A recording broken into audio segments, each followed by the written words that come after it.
Magandang araw mga kaibigan.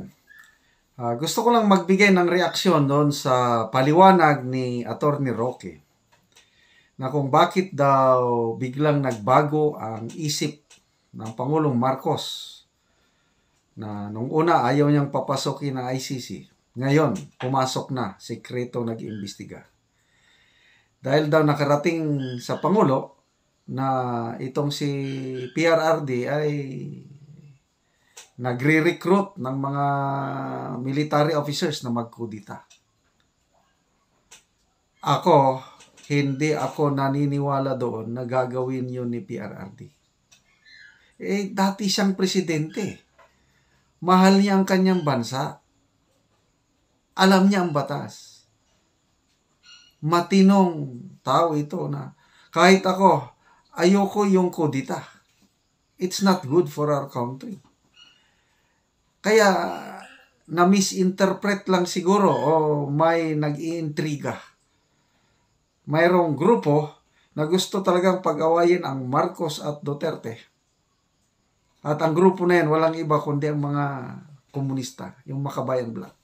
Kaya itong si Pangulong Marcos sa instigation ni Tambaluslos, nahuhulog sa mga patibong. Kaya, yun, lumalabas, parang trinatraidor niya ang mga Duterte.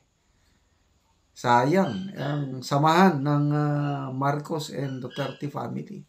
Nang dahil lang sa ambisyon ng isang Tambaluslos na gustong magpresidente by 2028. Kaya lahat na lang ng paraan ginagawa para masira si BP Sara, masira si PRRD, masira ang unit team para magkagulo tayo. So, kawawa ang bansa natin kung ganito. Anyway, pakinggan natin ang magandang paliwanag ni Attorney Roque. Na nagkakaroon ng personalan si House Speaker at saka si VP Sara do mga panahon nito dahil dun sa Tambaluslos at saka dun sa confidential funds. Pero, ang tingin ko, kaya nanahimik na si PBBM sa confidential fund at hindi na dinipensahan ang sariling budget proposal niya. Kasi yung confidential fund naman ni VP nasa budget proposal ng Malacanang. Wala namang hiwalay na budget proposal ang Office of the Vice President. No? Ay dahil nakarating nga kay PBBM daw yung pag-uusap ni FPRRD sa mga militar. Talagang makikipag-usap ang presidente sa militar dahil mahal niya ang militar. Pero hindi po dahil sa DSTAP. Dahil ang sinasabi naman palagi ni presidente, siya ay abogado. Siya ay susunod sa batas. Diyan daw na bago. At diyan nagdesisyon daw ang PBBM mismo na makipagtulungan sa ICC at pag-aralan ang pagbalik sa ICC. Hindi po pala si House Speaker ito. Bakit ba nagbago ang ihip ng hangin ukol sa ICC? Buwan po na Agosto yon. Pinatawag ako ni Presidente PBBM para magbigay ng advice kung anong gagawin natin ng Pilipinas doon sa investigasyon ng ICC. Siyempre, sa mulat mula, bilang abogado ni dating Presidente PRRD, ang sabi ko, hindi na po tayo miyembro ng ICC. So wala na tayong obligasyon na makipagtulungan. At kapag tayo nakipagtulungan pa, malalabag ang soberenya natin. Dahil nakasaad naman po sa salaging batas natin na talagang ang kapangyarihan ng Hudikatura ay nasa Korte Suprema at iba pang mga batas na binuo ng Kongreso. No? Tama po yun na kapag tayo ay kasapi sa tratado, ang tratado ay dapat igalang at susundin. Pero nakasulat din sa tratado ng Rome Statute na bumuo ng ICC na po pwede naman pong bumitiw. Ang only requirement is yung effectivity ng pagbibitiw ay 1 year from the date of deposit of the instrument of withdrawal. So tayo po ay nagbitiw ng 2018. So, naging epektibo po yan ng 2019. Matapos nating explain ito kay Presidente, lahat naman po ng mga nag-attend ng meeting sang-ayon sa sinabi ko. Sino pong nandun? Justice Secretary Boying Remulla, Soljen Maynard Guevara, Presidential Legal Counsel JPE. Lahat po sila. Si dating Executive Secretary Vic Rodriguez, si Special Assistant to the President Antonio Dabeo. Lahat po sila sang-ayon na talagang wala ng kooperasyon na ibibigay sa ICC.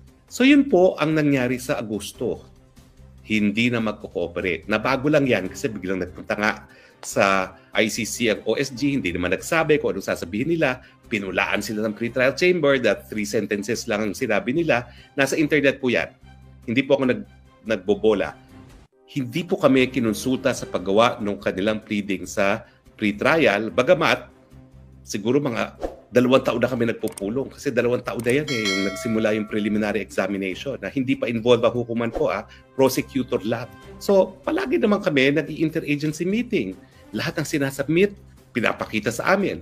Pero nabago po, hindi ko alam kung bakit talaga. Wala naman po ako sama ng loob, wala akong galit kay OSG Maynard. Nabago lang talaga. Siya'y dumiretso, hindi na nagkonsulta, at yun nga po, kung hindi pa nasa internet, yung kopya ng final ng pleading ng OSG, hindi ko malalaman na 3 sentences lang ang sinabi ng OSG dun sa lack of jurisdiction. Pero nanindigan naman po ang presidente. August, hindi na makikipagtulungan. Na-dismiss yung ating challenge on admissibility, dinala sa appellate chamber, dinismiss ng appellate chamber, although 3-2 on decision, 3 na dismiss, 2 na dapat walang jurisdiction. So split court po yan, no? Pero inulit na naman ni presidente. Hindi na kami magtutulungan. Ang sabi nga niya, that puts an end to all our engagements with the ICC. Sabi pa nga niya, of all form and shape. So wala na. At ang linya pa rin ni Secretary Remulla, kapag sila'y pumasok dito sa Pilipinas para mag-imbestiga, pa-aresto ko sila. Now, bakit ba importante ito kooperasyon? Kasi walang pulis, walang process server, at walang sheriff ang ICC. So yung mga supina para sa mga witnesses, supina para sa dokumento, at pinaka-importante, warrant of arrest na i-issue ng hukuman, dapat yung miyembrong gobyerno ang magsuserve sa pamamagitan ng competent authorized agency na sa Pilipinas ay DOJ. So ang communication ng hukuman, papadala sa DFA, pero DFA padadala sa competent authority na DOJ. So matapos po mabasura yung apilan natin itong taong 2023, pareho pa rin ang sinabi ng presidente. Hindi na tayo makipagtulungan. Our engagement with the ICC is finished. Siyempre po, nagkaroon ng resolution sa House. Pero parang yung paghain ng resolution, sang-ayon sa script na parang talagang nagbago ng isip ang Malacanang tungkol sa ICC. Kaya ngayon, ang huling binanggit ni Presidente, kailangan natin pag-aralan yung pagbalik nga sa ICC. Well, ito po ang aking handalaman sa aking mga bubuit. Nakarating daw kay PBBM na kinakausap ni dating PRRD ang mga militar. Hindi ko alam kung anong topic na usapan nila, pero baka may kinalaman yung sinasabi ni Armed Forces Chief of Staff Browder na de-stop. So at that point, nagkaroon ng duda na baka nagdi-de-stop itong si FPRRT. Ito po ang narinig ko sa bubuit ko, ha? Ewa naman po itong aking bubuit. Yung mga same daw na mga military officials na kinausap di umano ni FPRRD ay nagsumbong din kay PBBM na kinausap sila. Ito po ang dahilan daw kung bakit nabago ang ihip ng hangin. Nagkataon lang na nagkakaroon ng personalan si House Speaker at saka si VP Sara do mga panahon nito dahil doon sa tambaluslos at saka doon sa confidential funds. Pero ang tingin ko kaya nanahimik na si PBBM sa confidential fund at hindi na dinipensahan ang sariling budget proposal niya. Kasi yung confidential fund naman ni VP nasa budget proposal ng Malacanang. Wala namang hiwalay na budget proposal ang Office of the Vice President. No? Ay dahil nakarating nga kay PBBM daw yung pag-uusap ni FPRRD sa mga militar. Talagang makikipag-usap ang presidente sa militar dahil mahal niya ang militar. Pero hindi po dahil sa de-stop. Dahil ang sinasabi naman palagi ni presidente, siya ay abogado.